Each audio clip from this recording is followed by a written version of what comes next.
Welcome to Reflect on This. Hello, I am Johnny Henshaw.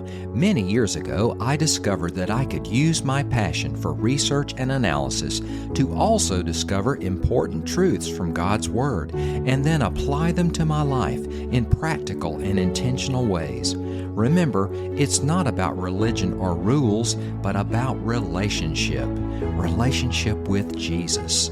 So if you want to learn more about living life with God-given purpose and meaning, keep listening. So let's get started. Please join me today as we reflect on this.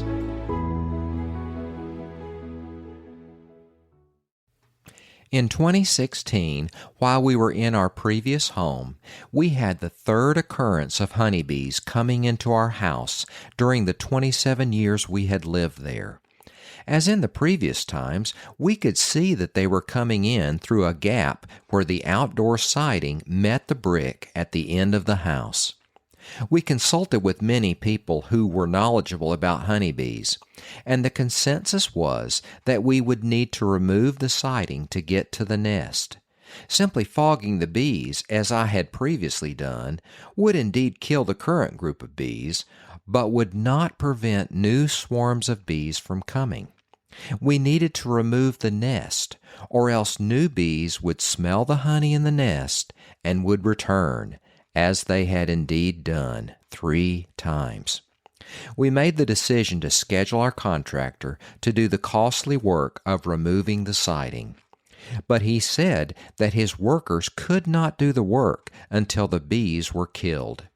So reluctantly, I fogged the bees. Then, through a providential sequence of events, my wife found a pest control company in a nearby town whose owner and one of his employees were both beekeepers. They had, in fact, successfully removed bees from at least 6 homes near us in recent years. The owner told my wife that in all of the other cases, the nest was actually in the ceiling, in the space between the first and the second floor.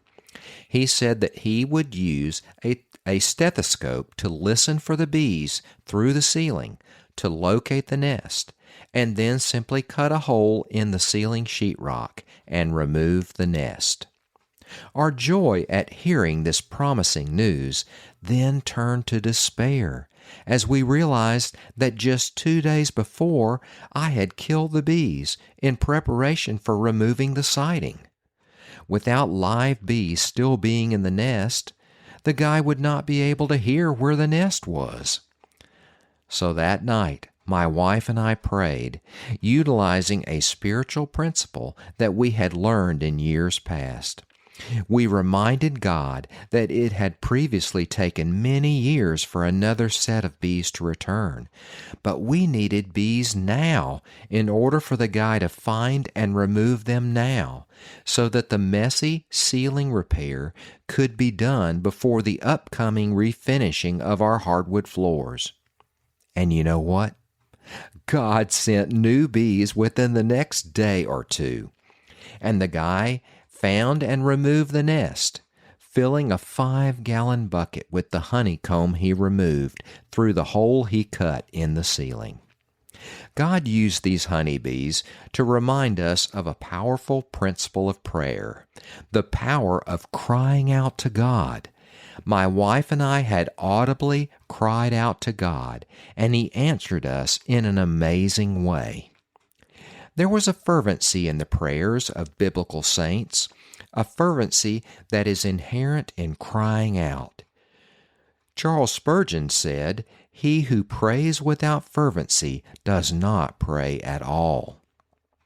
There is a distinction between simple prayer and crying out to God, and that distinction is the level of fervency.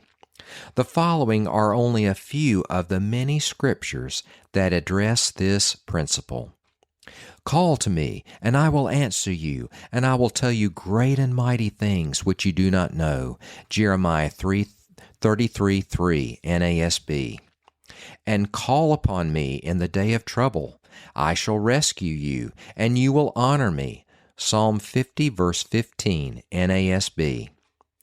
In my distress I called upon the Lord and cried to my God for help. And he heard my voice out of his temple, and my cry for help before him came into his ears. Psalm 18:6 NASB. These verses all use the same Hebrew word that is translated call. This word literally means to call out to, that is, by name. It comes from a root word that incorporates the idea of accosting a person. In other words, not a feeble utterance, but a heartfelt and earnest plea. Here's another verse. The righteous cry, and the Lord hears and delivers them out of all their troubles. Psalm 34:17 NASB. The Hebrew word that is translated in this verse as cry means to cry out, to summon. It refers to shouting, complaining loudly, pleading for relief or justice, calling for help. And the last verse, Samuel cried, literally shrieked to the Lord for Israel, and the Lord answered him. 1 Samuel 7:9b NASB. Notice that crying out to God means that we audibly pray to God in a loud and passionate voice, expressing to Him our plea for mercy. Although God certainly hears and responds to our silent prayers, there are certain situations that call for these intense, audible prayers. As we cry out to God in this way, it causes us to focus intently upon Him, and it increases our trust and dependency upon Him. Oh God, I can now finally thank you for allowing those bees to return so many times, because you used them to remind me and my wife of this powerful principle of crying out to you in our difficulties. You are so merciful to answer our pleas for help. May I never forget this principle. Help me to encourage others to do this as well. Today, I encourage you to reflect on this. It is my hope that this episode will encourage and inspire you to not just know the Scriptures, but to apply the Scriptures to your daily life. And don't forget to check out the show notes for resources mentioned in today's episode.